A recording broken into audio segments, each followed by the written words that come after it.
2023, Nigeria does not need a leader that will protect regional or sectarian interests. Sheikh Gumi, welcome to the news and thank you for tuning in to listen. Popular Islamic cleric Sheikh Ahmad Gumi has lamented that elections held in Nigeria from 1999 to date has never been free and fair due to what he described as a bid to satisfy power mongers. Speaking against the several agitations for the rotation of the presidency, the controversial preacher remarked that power was more in the south than in the north from 1999 to this moment. In an article shared on his Facebook page a few hours ago, which was titled "Why the Frenzy About Power Shift or Rotation," Sheikh Gumi noted that politics of exclusion and candidate suppression, among other factors, are the reasons the nation keeps getting incompetent leaders.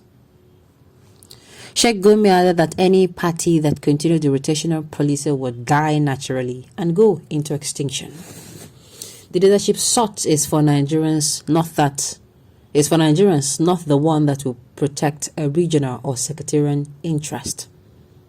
The trouble starts when people do not have the constitutional requirement to lead leadership, think it is the right to rule, or else they break the nation.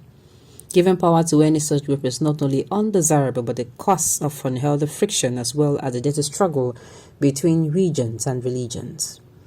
Ahead of the 2023 elections, many political commentators have taken into consideration zoning and religion, among other factors, while speaking of the ideal candidate for the presidency.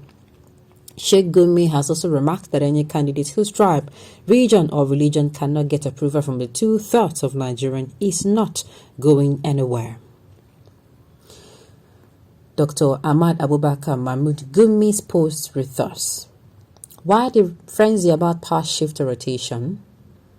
Election in Nigeria from 1999 to date had never been free and fair.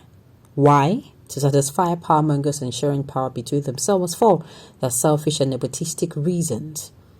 No common Nigerian, whether northern or southern, Muslim or Christian, was their center for concern. Power was more in the south in this period. 8 plus 5 equals to 13 years of Obasanjo and Goodluck Ebele Jonathan respectively for the south. 2 plus 8, 10 years of Yar'Adua and Buhari respectively for the north. In all these years, except for a few exceptions, the common man, Talaka in both the north and the south, has been shortchanged and did not harvest much benefit. One wonders who is the victim of this sham regional equalization, shrieks and cries of iniquity from inconsequential politicians and political bandits. Nigerians should not be intimidated by their ranting. Now, with a more robust INEC that promised to conduct a free and fair election aided by the electronic accreditation of voters and transmission of election results, the true dynamic forces of democratic processes would be, for the first time, the determinant and would be reflected in this nascent democracy. Without genuine democracy, where water finds its true level when people elect and get leaders they want, this hypocrisy we call democracy will only prolong the political turbulence and civil agitations.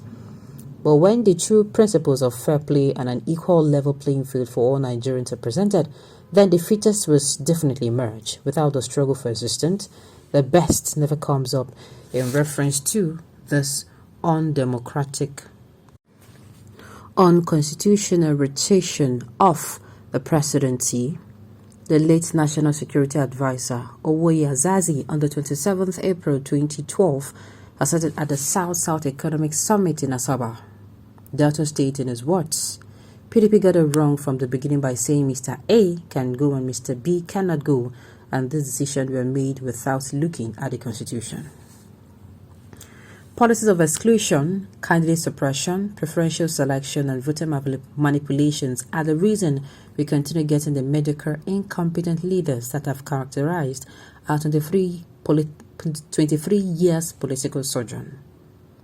The Constitution is clear and supreme, and any party that continues the rotational policy would die naturally and go into extinction. Only the fittest will survive.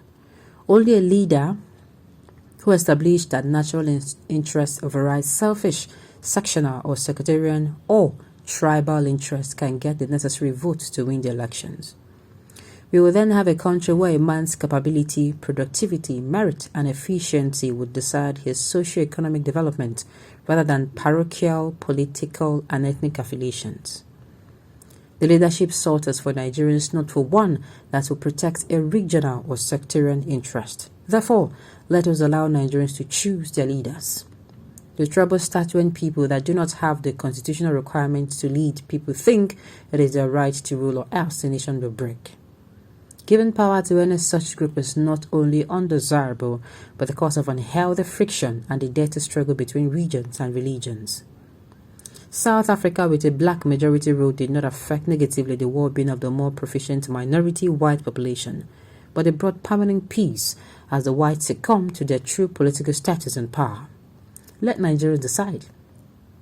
Nigeria, with over 200 tribes, has no monolithic region. Power cannot be rotated between some few selected dominant tribes, and we'll talk of equality or inequality. Let every Nigeria aspire and the best will evolve, God willing. I know the 2023 election will polarize. Tribal, regional, and religious factors will play strongly. Yet, the good thing about it is that the constitutional provision has taken that into consideration. Only a nationalistic candidate and party can make it to the top, and with the 2/3 of the vote across the board. Therefore, if a tribe or region or religion cannot get 2/3 of Nigerians to approve, please do not impose yourself on Nigerians. You're going nowhere, and Nigerians do not want you. The time has come for us to be counted among civilized education nations where every individual has equal right. May Allah bring peace, progress, and tranquility to our dear nation. Amen. Now, I would like to know the long and short, because all this plenty English where this man use here, he would have just summarized it. And that's because one time he was talking about equity, fairness, and justice. Another time he was saying, it's not clear. Sincerely, I think he's playing around words here. It's not clear to me. I don't know. It's not clear to me. I don't know about you, but it's definitely not clear to me. It is not.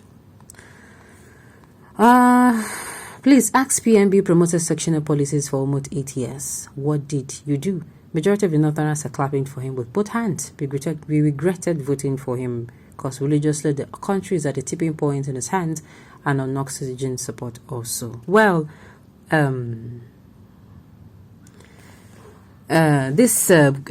Gumi here, I don't think he's saying the whole truth. He's being economical with it. Like I said, he's playing around words.